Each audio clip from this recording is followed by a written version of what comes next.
Assalamualaikum warahmatullahi wabarakatuh. Saya perwakilan dari kelompok 3 yang beranggotakan Gina Saina Rahman, Oktavia Windasari, dan saya Anissa Agustin. Di sini, saya akan membahas tentang konsep struktur dan makhluk hidup. Yang pertama yaitu sistem peredaran darah pada manusia dan hewan. Sistem peredaran darah pada manusia. Sistem peredaran darah adalah suatu sistem organ yang berfungsi memindahkan zat dari satu sel ke sel yang lain. Sistem peredaran darah pada manusia juga disebut dengan sistem peredaran darah rangkap. Artinya, darah melewati jantung sebanyak 2 kali dalam 1 kali edar, yaitu saat darah beredar menuju ke paru-paru dan saat darah beredar menuju ke seluruh tubuh. Sistem peredaran darah mempunyai fungsi. Yang pertama, mengatur suhu tubuh melalui aliran darah. Yang kedua, mengangkut zat makanan dan zat sisa hasil metabolisme. Yang ketiga, mencegah hilangnya darah melalui mekanisme pembekuan darah. Yang keempat, mengangkut zat buangan dan substansi beracun menuju hati untuk dinetralkan. Yang kelima, mengangkut zat buangan dan substansi beracun menuju ginjal untuk dikeluarkan dari tubuh. Yang keenam, melindungi tubuh dari bakteri dan virus dengan mensirkulasikan antibodi dan sel darah putih. Yang ketujuh, mendistribusikan hormon dan kelenjar dan organ yang memproduksinya ke sel-sel tubuh yang membutuhkan.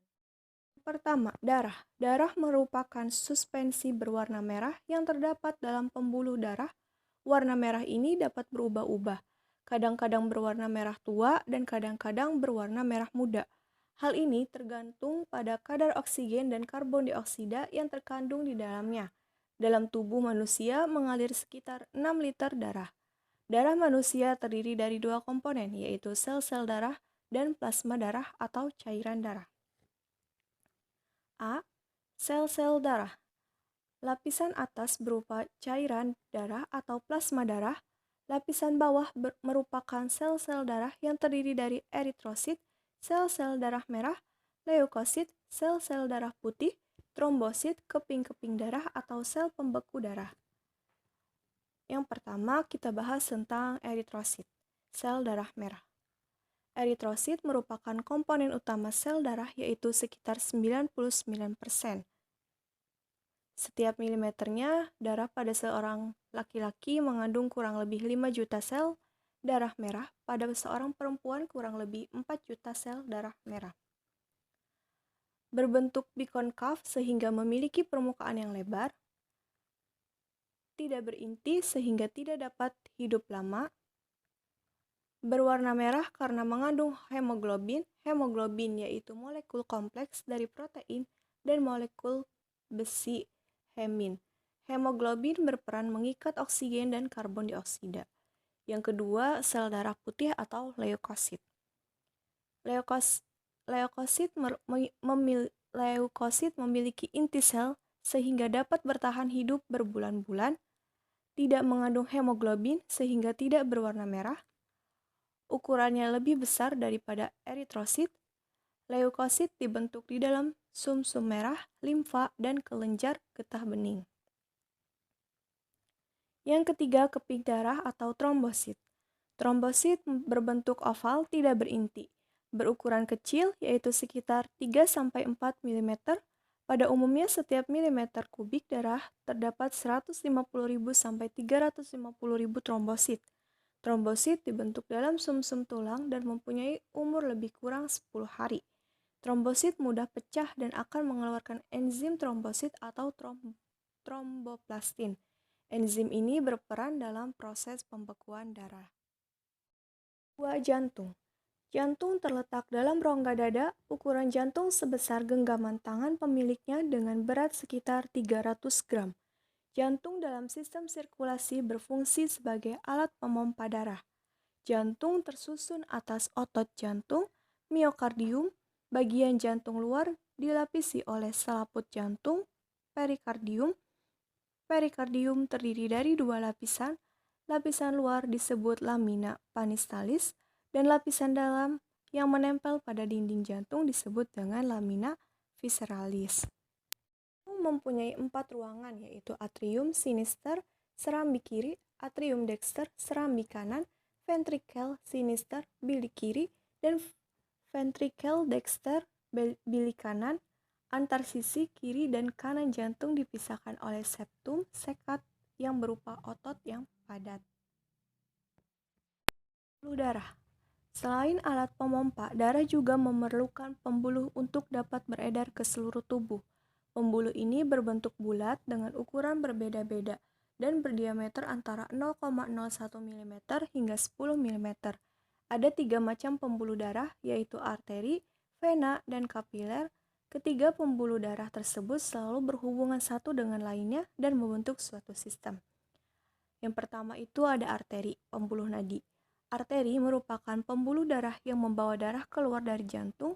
Arteri yang membawa darah dari bilik kiri menuju seluruh tubuh disebut aorta.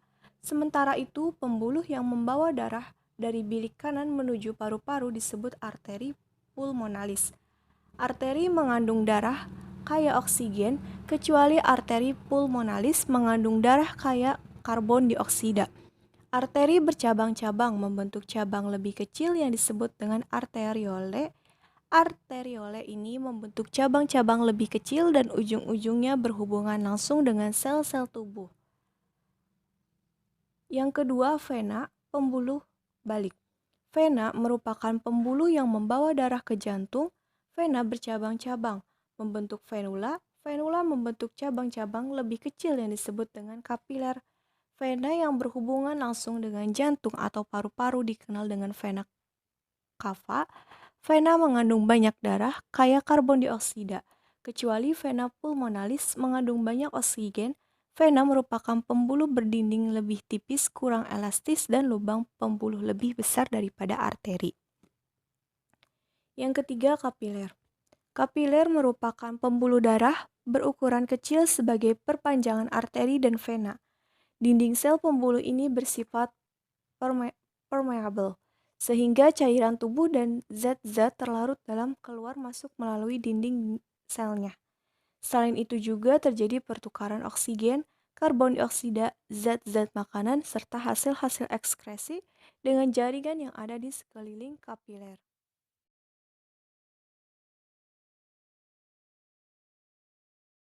Kita akan mengukur denyut nadi.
Mengapa terjadi perbedaan jumlah denyut nadi per menitnya?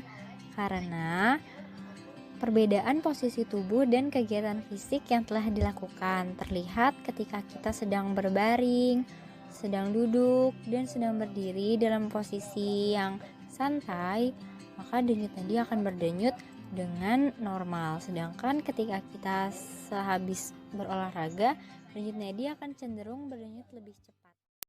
Sistem sirkulasi darah pada hewan dibagi menjadi dua, yaitu sistem sirkulasi darah terbuka dan sistem sirkulasi darah tertutup.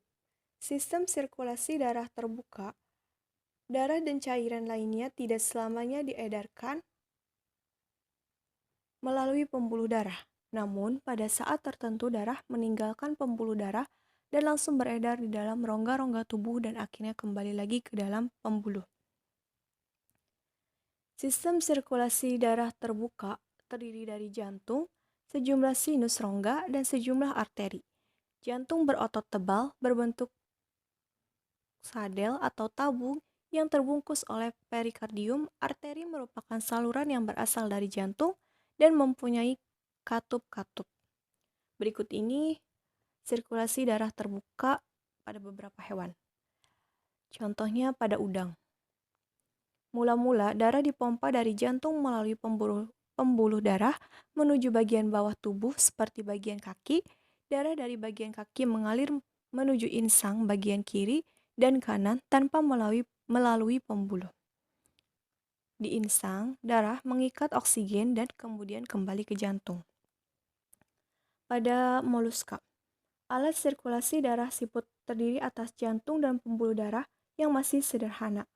Jantung siput terdiri atas atrium dan ventrikel, terletak di dalam rongga perikardial. Jalan sirkulasi darah pada siput diawali dengan darah dipompa dari jantung, mengalir melalui sinus menuju jaringan tubuh.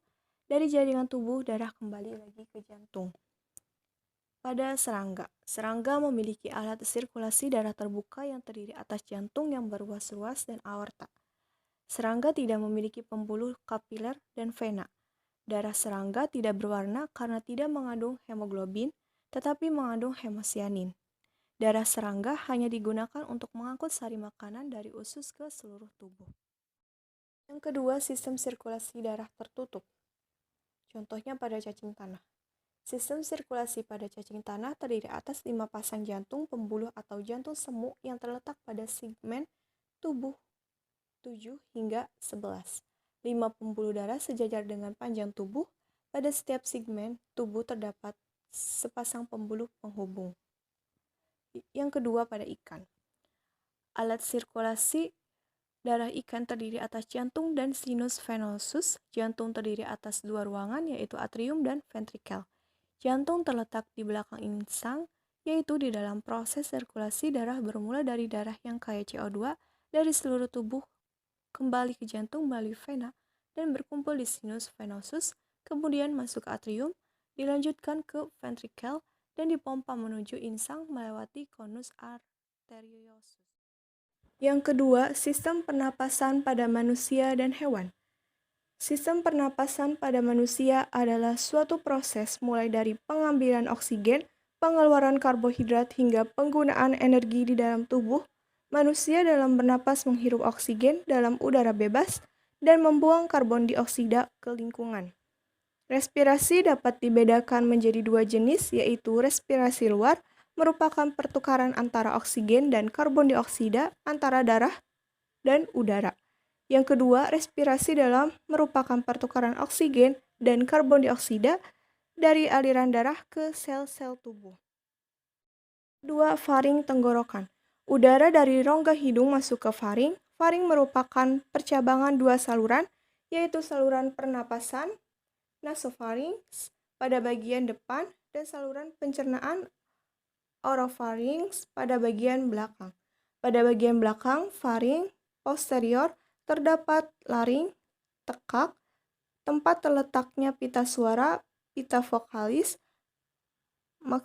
Masuknya udara melalui faring akan menyebabkan pita suara bergetar dan terdengar sebagai suara.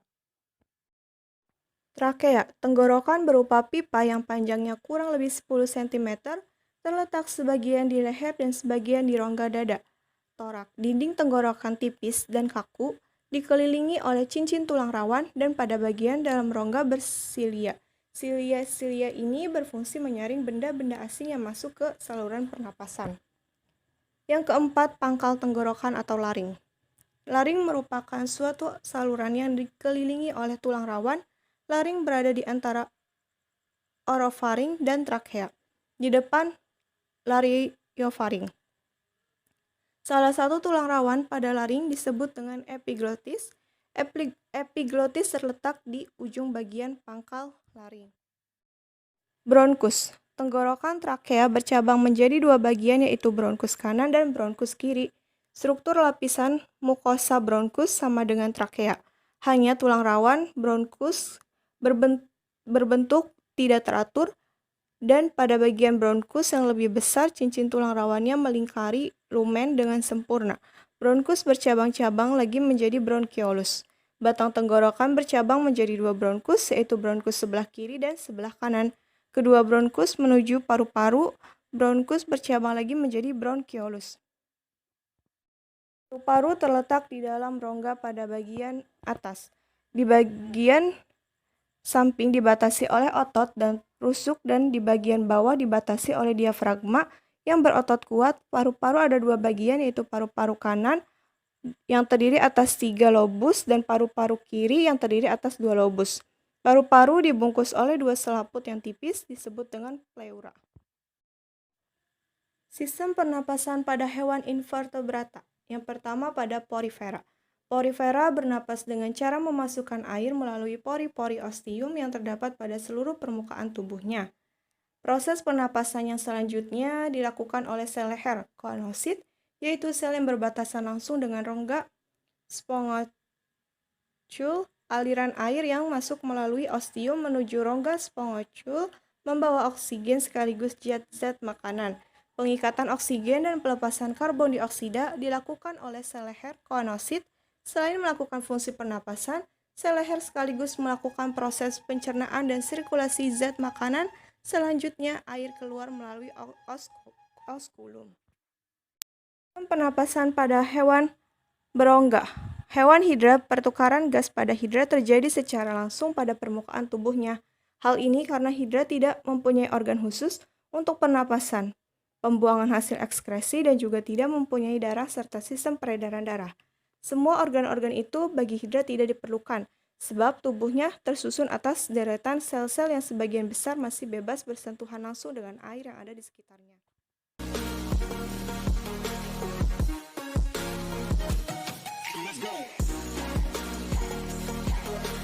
Oleskan sedikit kapur sirih ke dalam kapas, kemudian masukkan ke dalam botol respirometer yang akan diberi 2 jangkrik besar.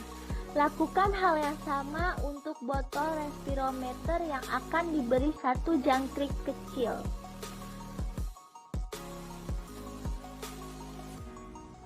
Masukkan jangkrik kecil ke dalam botol respirometer A dan masukkan 2 jangkrik besar ke dalam botol respirometer B.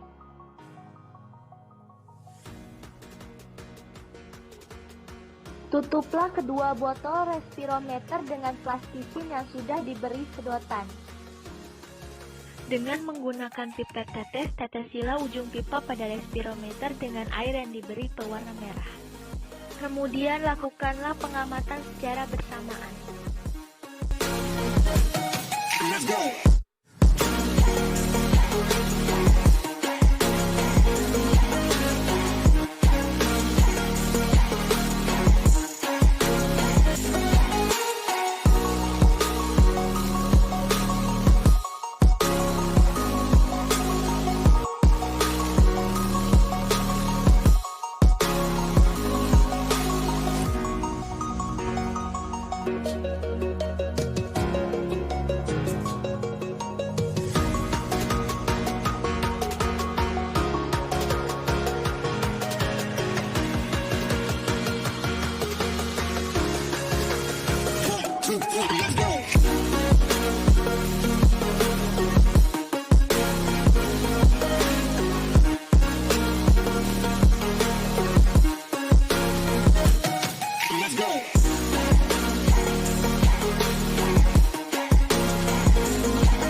Sekian yang dapat saya sampaikan, semoga bermanfaat. Wassalamualaikum warahmatullahi wabarakatuh.